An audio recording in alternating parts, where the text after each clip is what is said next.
Hello बच्चों, let's read the question. Figure shows a vertical cylindrical vessel separated in two parts by a frictionless piston free to move along the length of the vessel. Frictionless piston free to move along the length of the vessel. The length of the cylinder is 1 meter and the piston divides the cylinder into ratio of 3:2. Each of two parts of vessel contains 0.2 moles of an ideal gas. The temperature of the gas is 300 Kelvin in each part. Calculate the mass of the piston. Question में कह रहा है कि एक vertical cylinder है जिसकी length 1 metre है। उसमें एक फ्रिक्शनलेस पिस्टन है जो मूव करने के लिए टोटली फ्री है। वो पिस्टन उस सिलेंडर को 3:2 के रेशियो में दो लेंथ्स में डिवाइड करता है। दोनों कंटेनर्स में, दोनों पार्ट्स में जो नंबर ऑफ मोल्स हैं वो 0.2 मोल है आइडियल गैस के और टेम्परेचर 300 केल्विन है। तो पिस्टन का मास कितना होगा? तो सबसे पहले तो हम इनकी लेंथ फाइंड कर लेते हैं। लेट से ये लेंथ L1 है और ये लेंथ L2 है। तो अगर 3:2 के रेशियो में डिवाइड कर रहा है तो L1 की जो वैल्यू होगी वो होगी 0.6 मीटर और L2 की जो वैल्यू होगी वो होगी 0.4 मीटर। अब सबसे पहले पिस्टन पे लगने वाले फोर्सेस की हम बात कर लेते हैं। अगर ये हमारा पिस्टन है, ठीक है, तो एक तो पिस्टन का मास होगा, वेट होगा, जो mg नीचे की तरफ लग रहा होगा।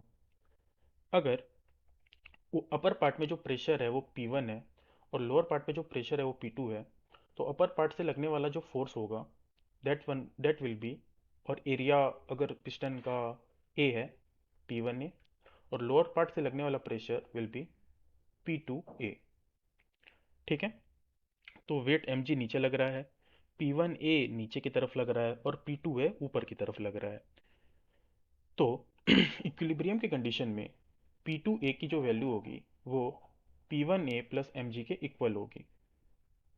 Now PV equal to nRT अगर हम लगाएं using PV is equal to nRT, अगर हम वॉल्यूम को एरिया इंटू लेंथ से रिप्लेस कर दें, so we can write as P1L1A is equal to nRT, that will be equation 1, and P2L2A is equal to nRT, that will be equation 2।